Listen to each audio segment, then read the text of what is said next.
तो हम लोग प्रॉब्लम सॉल्व करते हैं, है ना, जो PYQs हैं, प्रीवियस ईयर जो क्वेश्चंस है। तो आइए एक सवाल करते हैं। I am going to write here. आप भी अपनी नोटबुक में क्वेश्चन को लिखिए, then we will start solving. पहला क्वेश्चन ये है कि under which condition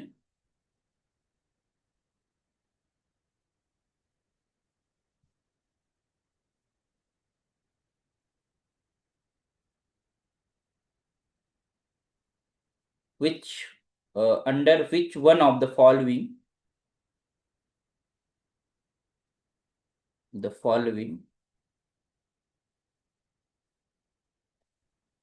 condition does the system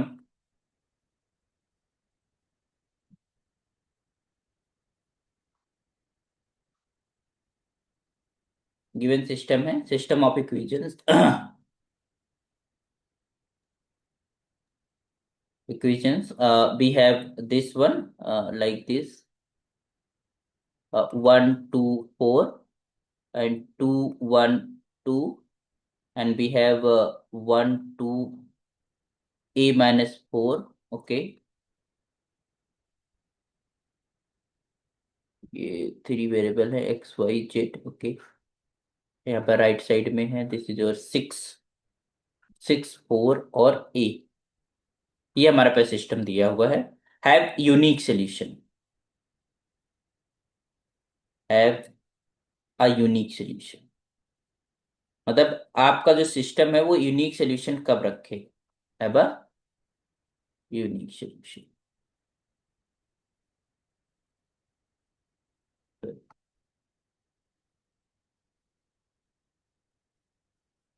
मतलब किस कंडीशन के लिए। तो इसमें कुछ ऑप्शन दे रखे हैं। पहला ऑप्शन है, इसको अगर हम ए कर दें, this is your a, for all a single correct है, मतलब एक ही ऑप्शन करेक्ट होगा। A is just equal to 8। दूसरा है 3, C option, that is for all A belonging to set of integer Z, मतलब इंटीग्रल वैल्यू के लिए। और डी ऑप्शन है, उसके अंदर है a is not equal to, है ना। तो under which one of the following condition does the system of equation have a unique solution. तो इसके पास यूनिक सोल्यूशन एग्जिस्ट करता है। ओके, तो लेट्स सॉल्व इट। तो you can just first you just write the augmented matrix and आप इसको row equivalent form में convert करने की कोशिश करो। ठीक है, और देखो कि हमारे पास, क्योंकि अगर हम कह रहे हैं यूनिक सोल्यूशन, तो यूनिक सोल्यूशन का क्या मतलब होता है। For non homogeneous system the rank of A should be equal to the rank of augmented matrix, है ना। And that should be equal to number of variables. यहाँ पर नंबर ऑफ वेरिएबल्स कितने हैं, 3, या number of columns of the coefficient matrix, तो कितने हैं, 3। तो ये 3 के इक्वल होनी चाहिए for the unique solution, that must be equal to 3, rank of this matrix. Okay, so वो कब आएगी, लेट अस सी। तो यहां पर आते हैं, सिंपली 1 2 4 फर्स्ट रो हो गया, सेकंड में क्या है, 2 1 2, और यहाँ पर this is 1 2 and A minus 4। और इसके जो हमारे पास राइट साइड बी वाली मैट्रिक्स है, this is 6, this is 4 and this is your A. ठीक, आप इसको पहले तो यहाँ पर प्योर पोजीशन आपने मान लिया है, तो इसके नीचे के सारे एलिमेंट्स को आपको जीरो करना है और इसको रो इक्वल फॉर्म में कन्वर्ट करने की कोशिश करते हैं। तो this is 1 2 4 and this is 6। Second row change हो जाएगी, 2 minus 2 is 0 and 1 minus 4 is -3। ध्यान देना ना, हम यहाँ पर जो अप्लाई करा है, just applying here, this is R2 is replace with R2 minus का 2 times of R1, okay, and this R3 is replaced with R3 minus R1 simply। okay, तो यहाँ पर 1 minus 2 times of 2, तो it is 1 minus 4 is -3, and this is 2 minus of 8 is minus of 6, and this is 4 minus of 12, है ना, 4 minus of 6 to the 12। तो यहाँ पर बचेगा माइनस का 8।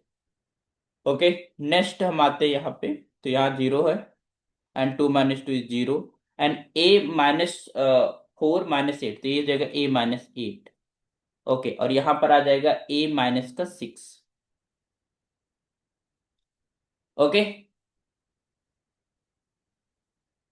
अब ध्यान दीजिएगा यहाँ पर। तो यहाँ पर तो प्योर पोजीशन है, दैट इज ओके। यहाँ पर प्योर पोजीशन है, दैट इज ओके। अब यहाँ पर भी प्योर पोजीशन होनी चाहिए फॉर द यूनिक सोल्यूशन, क्योंकि अगर ऐसा नहीं होगा, if you are just saying कि a-8, ठीक है, इज जस्ट इक्वल टू 0, तो this implies a is equal to 8। तो a/8 मतलब अगर a, ये वाला टर्म 0 हो जाएगा, तो rank of a will be equal to 3, जी 2, बिकॉज यहां तो 0 आ जाएगा और दो ही प्योर पोजीशन बचेंगी। तो rank of A will be 2। और और रैंक ऑफ अगुमेंटेड मैट्रिक्स जब निकालने जाओगे तो वो हमारे पास 3 आ जाएगी, because a-6 will be non zero when a equals to 8, है ना, क्योंकि 8 - 6 equal to which is non zero value. तो यहां पर नॉन जीरो वैल्यू मिल रही है, तो इट केस में तो हमारे पास रैंक ऑफ, तो यहां पर कह सकते हो if a is equals to 8, then rank of a which is not equals to rank of augmented matrix. तो ये कैसा, ये क्या केस होता है, नो सोल्यूशन का केस होता है। For the existence of solution, the rank of A should be equal to rank of augmented matrix. ठीक। दूसरी बात, अगर हमारे पास a is not equals to 8, तो ऑब्वियस सी बात है, this is a-8 is not equals to 0, and this implies rank of a वो भी 3 आएगी। और जब हम पूरी मैट्रिक्स अगमेंटेड मैट्रिक्स की रैंक निकालने जाएंगे तो उसके अंदर भी नॉन जीरो रोज 3 मिल जाएंगी। ठीक है, क्योंकि यहाँ अगर नॉन जीरो नंबर पड़ा हुआ है तो यहाँ कुछ भी है, मैं उससे कोई लेना देना नहीं, यहाँ पर हमारे पास प्योर पोजीशन मिल गई, है ना। तो rank of, you can just say rank of augmented matrix that will be again equals to 3। ठीक है, तो यहाँ पर rank of A is just equal to rank of augmented matrix का मतलब सोल्यूशन एग्जिस्ट करता है और इज इक्वल टू 3। तो this is the case for unique solution. क्यों? क्योंकि हमारे पास नंबर ऑफ वेरिएबल्स कितने हैं, 3। तो हमारे पास वो कंडीशन होती है यूनिक सोल्यूशन का। तो इसका मतलब है rank a should not equals to equal to 8, वो 8 के इक्वल नहीं होना चाहिए। अच्छा, इसके अलावा कोई और अदर वैल्यू आप पुट करोगे, ठीक है, नॉट इक्वल टू, मतलब 8 भी इंक्लूडेड है ना उसमें, तो इसका मतलब ये है कि जो ऑप्शंस अगर हम देखें तो यहाँ पर आ गया हमारे पास, this have a unique solution only. अच्छा, यहां पर ध्यान दीजिएगा, for all A belonging to R, वो ये तो सही नहीं है ना, इसके लिए तो हमने देखा दिस इज नॉट करेक्ट। ठीक है, क्योंकि ए बराबर 8 पे वो सोल्यूशन ही नहीं दे रहा और हमको चाहिए यूनिक सोल्यूशन। अच्छा, अब ए बराबर 8 जिस भी सेट के अंदर होगा वो हमारे पास फॉलो नहीं करेगा। तो रियल नंबर में 8 आता है तो इसका मतलब ये ऑप्शन गलत, इंटीजर में भी ये आता है तो ये ऑप्शन गलत। तो ऑप्शन हमारा कौन सा सही है, a is not equal to 8। तो ए इज नॉट इक्वल टू 8 के लिए ये सोल्यूशन एग्जिस्ट करता है। अच्छा, इसमें कभी कभी आपको ऐसे भी लिख सकता है ऑप्शन, ऐसे भी मान लो ई ऑप्शन हमने बना दिया, तो उसमें ऐसे लिख सकता है A belongings to set of integers, और या फिर you can just take any real number, suppose that, ऐसे ऑप्शन बना दिया set of real numbers excluded 8, 8 को हटा दिया। तो अब हर एक वैल्यू के लिए, एक या अदर वैल्यू के लिए हमें ये एग्जिस्ट करता है। तो ये एक ही चीज लिखी हुई है, any real number which is not equal to 8, है ना, that will be give a unique solution. क्योंकि हमारे पास जो प्योर पोजीशन है थर्ड वाली, वो नॉन जीरो बन जाएगी, है ना, ये नॉन जीरो बन जाएगी when as not equal to 8, है ना। तो यहाँ पर जो हमारा आंसर हो जाएगा वो क्या हो जाएगा, A is not equal to 8। But other भी अगर हमें देखना है तो हमें देखना है कि हमारे पास जो ए की वैल्यू निकल रही है वो किस में फॉलो हो रही है उस सेट के अंदर। ठीक है, समझ में आया सोल्यूशन? बताइए भाई। जी सर। समझ में आया? ठीक है, तो एज नॉट इक्वल स्टेट, तो ये अब देखो, अब हमने जो थेरीज पढ़ी है, जो हमने रिजल्ट्स पढ़े हैं, उनको हम कैसे अप्लाई कर पा रहे हैं प्रॉब्लम, ये प्रॉब्लम पूछी गई प्रॉब्लम है। ठीक है, ये कोई ऐसा नहीं है कि कोई भी एक्सरसाइज की प्रॉब्लम नहीं है, तो इस तरीके के क्वेश्चंस आते हैं। अभी एक और सवाल करते हैं हम लोग। एक सवाल और लिखते हैं। इसको आप लोग बताइएगा, हम लिख रहे हैं यहाँ पर और आप उसका सोल्यूशन करना स्टार्ट कर दीजिएगा। Question number 2। तो the system of equations,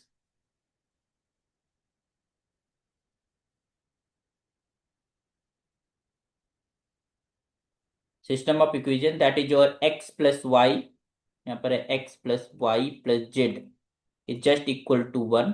okay, and this is your 2x plus का 3y minus of z is just equal to 5, and this is your x plus 2y minus का kz is just equal to 4।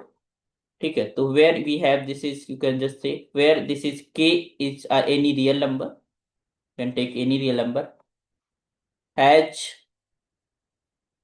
an infinite number of solutions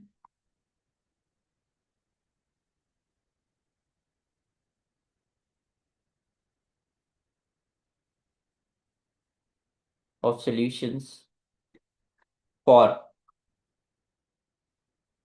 तो इसमें k की value पूछा गया है कि हमारे पास k की वैल्यू क्या होना चाहिए, तो for this is your k is equal to 0, है ना। मतलब कह रहे हैं कि ये सिस्टम हमारे पास इनफाइनाइट सोल्यूशन रखता है किस के की वैल्यू के लिए। तो जो सेम क्वेश्चन है वैसे ही है, जब भी करेंगे equals to 2 and this is 4, this is k is equals to 3। तो इसको अभी आप ऑगमेंटेड मैट्रिक्स बनाइए फटाफट। वी हैव हियर,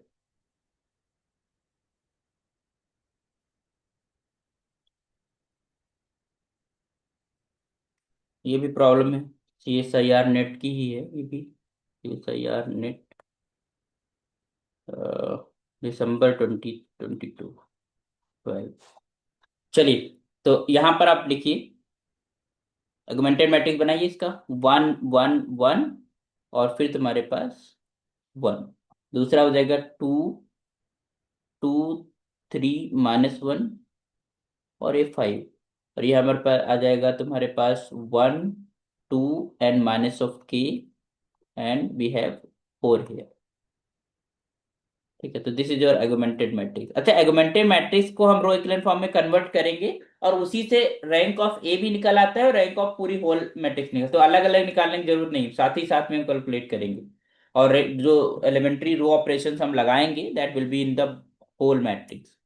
ओके, तो यहाँ पर देखने, यहाँ पर अगर प्योर पोजीशन है 1, तो इसके नीचे हमें 0 करना होता है, तो जस्ट अप्लाइंग 1 1 1। तो यहाँ पर 2 - 2, मतलब 2 में यहाँ पर 2 मल्टीप्लाई कर दिए ऊपर इक्वेशन में और 2 से सब्ट्रैक्ट कर दीजिए। तो यहाँ पर जो हम अप्लाई कर रहे हैं, just right here, applying this is R2 is replaced with R2 minus 2 times of R1, and this R3 simply replacing R3 minus R1। तो ये क्या हो जाएगा तुम्हारे पास 0, 3 - 2 is 1, 1 - 2 - 3, and this is 5 - 2 is 3। ठीक, और ये हो जाएगा 1 - 1 is 0, 2 - 1 is 1, and -k - 1 is minus का k माइनस का 1, and this 4 - 8 will be 3। Okay, एक बार और प्ले अप्लाई कर लेते हैं यहाँ पर 0 करने के लिए। This is simply applying here, you get 1 1 1 1 1, 0 1 - 3 - 3, और वी जस्ट सिंपली से applying this is R3 minus R2। तो यहाँ क्या मिलेगा 0 0, -k - 1 माइनस माइनस 3 माइनस का हो जाएगा, प्लस का 3 हो जाएगा, तो ये -k प्लस का 2 हो जाएगा। समझ गए ना, -k - 1 ये हो जाएगा थर्ड रो का एलिमेंट, और ये माइनस माइनस हो जाएगा +3, तो -k प्लस ऑफ 2, और यहाँ पर 3 - 3 0, माइनस तो नहीं था ना, प्लस का 3 था, प्लस का 3। ठीक है, तो ये हमारे पास 3 - 3 इज 0। तो अब हमारे पास ये रो इक्विवेलेंट फॉर्म में कन्वर्ट हो गई। अब हमको यहाँ पर देखना है, ध्यान देना। तो यहाँ पर आपको चाहिए इनफाइनाइट सॉल्यूशन। तो इनफाइनाइट सॉल्यूशन, पहली बात तो इनफाइनाइट सॉल्यूशन में क्या होना चाहिए, दो चीजें होनी चाहिए, rank of A should be equal to rank of augmented matrix for the existence of solution. Solution तभी एग्जिस्ट करता है जब rank of A should be equal to rank of augmented matrix. ये दिमाग में बिठा लीजिए। अगर rank of A augmented matrix के इक्वल नहीं है तो वहां पर नो सोल्यूशन होता है, कोई सोल्यूशन एग्जिस्ट नहीं करेगा। For the non homogeneous system की हम बात कर रहे हैं, ठीक। Okay. So if it is equal to this, पहली बात तो ये, और दूसरा this should be less than number of variables, है ना। नंबर ऑफ वेरिएबल्स यहाँ पर कितने हैं? 3, ठीक। तो अगर नंबर ऑफ वेरिएबल 3 है तो इसका मतलब है कि ये वाली जो पोजीशन है यहाँ पर तो दो नॉन जीरो रोज हमको मिल गई, तो उनमें तो हमारे पास के इन्वॉल्व है नहीं। के कहाँ इन्वॉल्व है? यहाँ पर। तो इस पोजीशन पे जो -k+2 है, ठीक है, ये हमारे पास अगर नॉन जीरो हो गया तो रैंक 3 हो जाएगी, है ना। तो इक्वेलिटी हो जाएगी, उस केस में यूनिक सोल्यूशन हो जाएगा, ठीक है। तो यहां पर हमारे पास जो रैंक, ये इस पोजीशन पे जीरो होना चाहिए यार, शुड बी जीरो, ठीक है। तो यहां पर -k+2, if this -k+2 is just equal to zero, this implies rank of A. अच्छा, अब यहां पर पूरी की पूरी ये जो रो है लास्ट वाली वो जीरो हो जाएगी। इसका मतलब एगुमेंटेड मैट्रिक्स और वो मैट्रिक्स दोनों की रैंक सेम ही होगी और 2 होगी, दैट इज लेस देन 3, है ना। तो यहां पर क्या आ गया? Infinitely many solution. और यहां पर अगर नॉन जीरो हो जाएगा तो रैंक ऑफ ए आर्गुमेंटिव मैट्रिक्स के इक्वल जरूर होगी, और बट वो रैंक 3 के इक्वल हो जाएगी, उस केस में यूनिक सोल्यूशन हो गया। तो यहां पर इन्होंने पूछा है कि system has infinitely many solution, इसका मतलब है कि इस पोजीशन पे भी जीरो पड़ा हुआ है, -k+2 इक्वल टू जीरो पड़ा हुआ है। तो this implies k equal to क्या आ जाएगा? 2। तो आंसर इसका क्या हो जाएगा? k equal to 2। तो if the system has infinitely many solution then k should be equal to 2, है ना, k हमारा 2 होना चाहिए। तो इसका आंसर क्या हो जाएगा? सर, इसको हाँ। ऐसे भी तो कर सकते थे, इनफाइनाइट नंबर ऑफ सॉल्यूशंस है तो कोएफिशिएंट मैट्रिक्स का डिटर्मिनेंट जीरो ही होगा। नहीं नहीं तो नहीं नहीं बाय द फॉर्म नहीं, इसको इसको इसको ऐसे नहीं कर सकते थे, क्योंकि यहाँ पर तुम्हारे पास डिटरमिनेंट यहाँ पर तो जीरो होगा ही, ठीक है, बट यहाँ पर यस स्क्वायर सर। मैट्रिक्स है। क्या बोलते हैं, वो होमोजीनियस सिस्टम के लिए होता है, ओके सर। ठीक है। अभी तो यहाँ पर 3/3 है, मान लो कोई अदर ऑर्डर का हमारे पास मिल गया, है ना। अभी तो सर यहाँ बट पर कोई स्क्वायर मैट्रिक्स, सर, तो के इज इक्वल्स टू 2 ही आ रहा था वो नहीं नहीं, डिटर्मिनेंट वो फॉर्म आ से रहा भी था लेकिन सॉल्व वो कर। वो मेथड गलत है for the non homogeneous okay system. Sir. वो केवल और केवल हम होमोजीनियस सिस्टम के लिए अप्लाई करेंगे, और तभी अप्लाई करेंगे जब तुम्हारे पास वो स्क्वायर मैट्रिक्स बन रही हो, ठीक है, तभी हम डिटरमिनेंट की बात करते हैं, ठीक है। मैं अगर डिटरमिनेंट यहाँ तुम यस निकालने सर। जाओगे तो तुम्हारा जो बी वाली मैट्रिक्स है वो कहाँ चली जाएगी? उसे भी तो इंक्लूड सर करना को, है ना। सर बी को इंक्लूड किए बिना। नहीं नहीं, बी हाँ को सर। इंक्लूड करना यहाँ तो नहीं है, लेकिन हो सकता है बी में तुम्हारे पास कुछ यस सर। कुछ पड़ा होता है, ठीक है। अभी मान लो सपोज दैट यहाँ पर कोई नॉन जीरो बी में मिल जाती, जब अपने रो अप्लाई यहाँ पर कोई नॉन जीरो नंबर मिल जाती, और अगर नॉन जीरो नंबर मिल जाती, ठीक है, तो ये अगर के जीरो भी हो जाता तो नो सोल्यूशन का केस बन जाता, यस सर। ठीक है। तो इसलिए वो अप्रोच आपको नहीं लगानी है for the non homogeneous system, ठीक है। ओके। आप इस तरीके से करोगे, उसे रिड्यूस करोगे रो इक्विवेलेंट फॉर्म, उसके बाद देखोगे कि हमें पास इनफाइनाइट सोल्यूशन का केस है, इसका मतलब rank of the augmented matrix और the matrix should be less than number of variables, okay. और तभी पॉसिबल होगा जब यहाँ पर जीरो आना चाहिए, है ना। ओके। तो यहाँ पर के बराबर क्या होना चाहिए? 2। और करते हैं एक प्रॉब्लम। अब इसका सोल्यूशन आप लोग बताएंगे, हम क्वेश्चन लिख रहे हैं और आप इसका आंसर बताएंगे, दोनों लोग सॉल्व करेंगे और अपना अपना आंसर बताएंगे। Question number 3।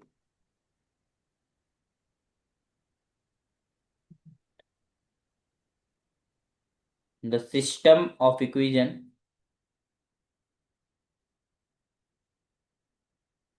And this is your kx plus y plus z is just equal to 1, and this is your x plus ky plus of z is equals to k and x plus y. and plus of kz is just equal to k3. Okay, does not have a solution.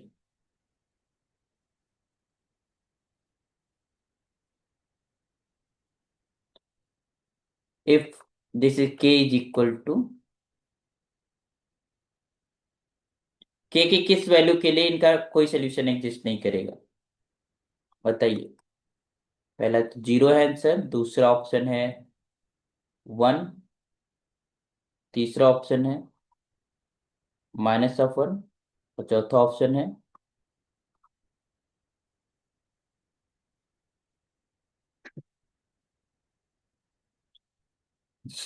बताइए क्या answer आएगा। आप दोनों लोग solve करके answer बताइए हमें।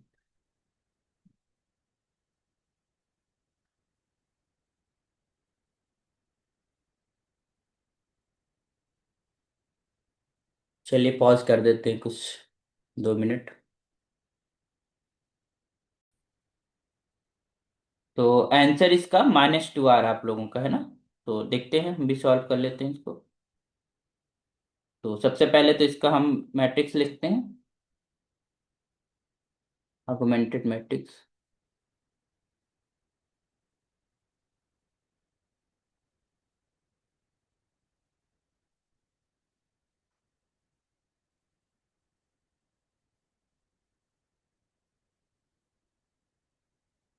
चलिए, तो यहाँ पर हो जाएगा की, यहाँ पर हो जाएगा वन, वन, वन, और ये वन। ठीक। दूसरे में क्या है तुम्हारे पास, दिस इज वन के, और ये वन, और ये के। तीसरे में क्या है, this is one, one, one, और के, और ये हो जाएगा के क्यूब। ओके। सो हम लोग क्या करें कि जस्ट इसको सबसे, हम इसको इंटरचेंज करते हैं, यहाँ पर वन कर लेते हैं ताकि हमको के बिल्कुल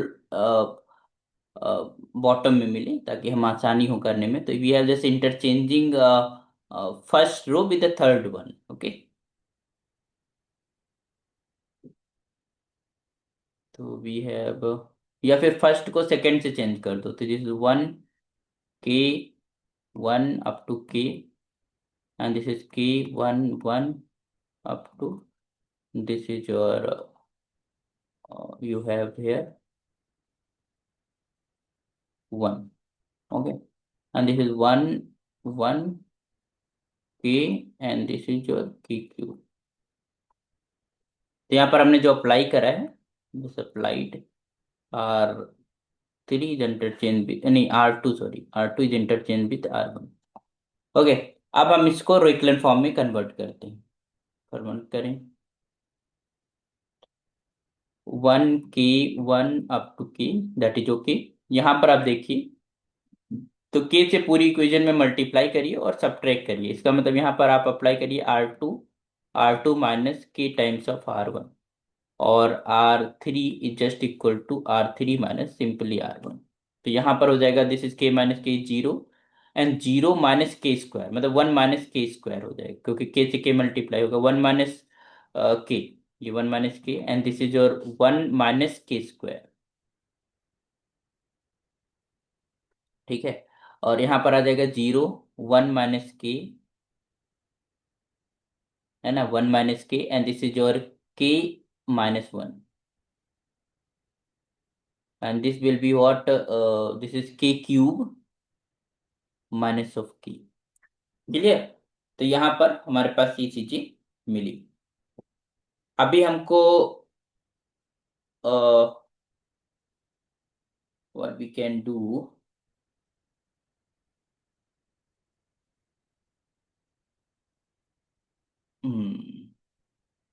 let's interchange the first third row with the second one.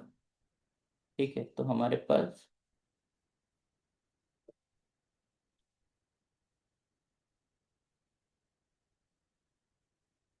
या फिर आप ये कर सकते हो कि हमको यहाँ जीरो चाहिए, इस पोजीशन के अलावा हमको यहाँ पर जीरो बनाना है, ठीक है। तो यहाँ पर जीरो बनाने के लिए हम लोग क्या करें, be just apply R3, R3 replace with R3 and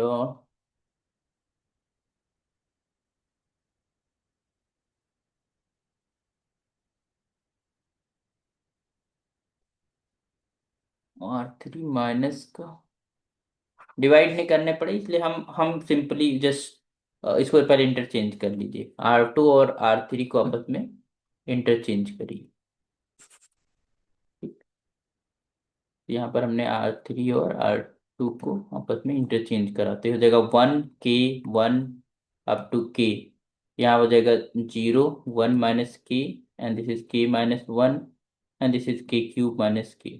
और यहाँ पर आ जाएगा this is 0 1 - k and 1 - k, it equals to 1 - k²। यहाँ पर 1 - k² था, है ना। अब ध्यान दीजिए, अगर हम यहाँ पर अप्लाई करें अब R3 replace with R3 minus 1 + k times R2, ठीक है। तो अगर हम 1 + k इसमें मल्टीप्लाई करेंगे तो 1 - k² बन जाएगा, है ना। और फिर अदर को तो हम सॉल्व कर लेंगे उसके अकॉर्डिंगली। तो ध्यान दीजिएगा, this is 1 k 1 up to k, और यहाँ पर हमारे पास हो जाएगा this is 0, this is 1 - k, this is k - 1, and this is k³ - k। यहाँ पर आ जाएगा 0, यहाँ पर भी 0, और ये हो जाएगा तुम्हारे पास 1 - k, ये मल्टीप्लाई करा, minus of this is k - 1, and this is 1 + k, है ना। तो यहाँ से क्या आ जाएगा, अगर माइनस कॉमन ले लेते हैं तो you have 1 - k and plus of this is 1 - k²। तो from here you have this is 2 - of k - of k²। तो इस पोजीशन पे आ जाएगा 2 - k - of k²। ओके, यहाँ पर क्या आ जाएगा, this is 1 - k² is multiplying this is 1 + k, है ना। 1 + k in this k³ - k। तो क्या मिलेगा यहाँ पे, 1 - k², और ये हमारा हो जाएगा तुम्हारे पास माइनस का k, मल्टीप्लाई कर लो, k³ - of k plus k⁴, k⁴, and इसको कॉमन भी तो ले सकते हैं, simply just take the common ना। हमारे पास रिमेनिंग जो बचेगा उसको हम देख लेंगे। यहाँ से k 1 - k² कॉमन ले लो, तो ब्रैकेट में बच जाएगा 1 - k+1, और यहाँ से एक आ जाएगा k कॉमन ले लेंगे तो k - 1 हमारे पास बचेगा। So you have this is k, and this is your minus minus हो जाएगा plus, and this is your 1 + k, ये k+1 इज रिमेनिंग ले। So you have this is 1 - k², and this bracket, this is a k² plus k+1, this thing you have. So here this is 1 - k², and this is your k² plus k+1। Clear. अब देखिए हमारे पास क्या इन्होंने बोला है, have no solution.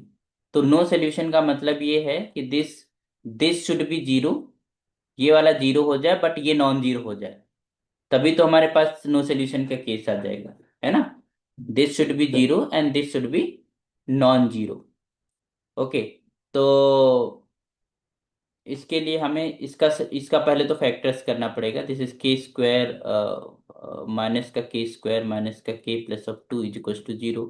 यहाँ से k² minus plus of k minus of 2 is equal to zero. यहाँ से इसको सॉल्व करते हैं तो क्या हो जाएगा, k² और यहाँ पर -2 हमें लाना है, तो you have +2, and this is -k, it's -2 is equal to zero. तो यहाँ से हम k कॉमन ले लेंगे तो एक k+2 बचेगा, और -1 कॉमन ले लेंगे तो k+2 is equal to zero बचेगा। And this implies you have k plus two here and this is your k minus one is equal to zero. तो k बराबर वन और k is equal to minus कर two. अब ध्यान दीजिएगा, k बराबर one पे ये जीरो हो रहा है तो ये भी जीरो हो जाएगा। नो सोल्यूशन का केस कब होगा? जब rank of A should not equal to rank of augmented matrix. ठीक, तो यहाँ पर ये वाली पोजीशन पे हमारे पास जीरो हो जाए और इस वाली पोजीशन पे नॉन जीरो हो जाए, और अपर भी हमारे पास जीरो नहीं होना चाहिए। लेकिन हम देख रहे हैं कि के बराबर अगर हमने वन रख दिया, ठीक है, तो ये तो जीरो हो रहा है, साथ साथ में ये भी जीरो हो रहा है, ये भी जीरो हो रहा है, ये भी जीरो हो रहा है उस, तो इसमें सोल्यूशन के बराबर वन के लिए सोल्यूशन एग्जिस्ट करेगा। ठीक, बट अगर हम के बराबर माइनस टू रखेंगे तो के बराबर माइनस टू इस वाले एक्सप्रेशन का फैक्टर नहीं है। ठीक है, केवल इसी का फैक्टर है। तो for the for for k for k is equals to minus two, you only have this is minus 2 minus plus 2 minus of k square is equals to 0, and this is 1 minus k square, and this is k square plus k plus 1 is not equals to 0। और यही तो हमें चाहिए था कि हमारे पास जो last वाली कॉलम है उसमें एक पिवोट मिल जाए, बट जो हमारे पास ए मैट्रिक्स है ये वाली, इसमें हमारे पास इस पोजीशन पे जीरो हो जाएगा। तो उस केस में, इस केस में हमारे पास जो रैंक है ए की, this implies rank of A will be equal to two, but rank of augmented matrix will be equal to three, है ना, which is not equal to. तो ये नो सोल्यूशन का केस है। तो इसका मतलब if K is equal to minus two then the system has only no solution, not solution. तो उसका आंसर क्या हो जाएगा? Minus two. ठीक है, तो if K is equal to minus two, तो this is the answer. Clear? समझ में आ गया? तो इस तरीके के हम आपको यस सर। एक्सरसाइजेस भेज देंगे, तो आप उन्हें सॉल्व करना। इस तरीके से क्वेश्चंस को हम सॉल्व करते हैं। तो नेक्स्ट लेक्चर्स में हम लोग वेक्टर स्पेस पढ़ेंगे। ठीक है, नेक्स्ट चैप्टर आपका जो वेक्टर स्पेसेस है बहुत इंपॉर्टेंट है, उसमें डायमेंशंस वगैरह के बारे में क्या होता है बहुत सारा डिटेल में पढ़ेंगे। अच्छा, एक और इम्पॉर्टेंट बात जो हम आप लोगों से करना है,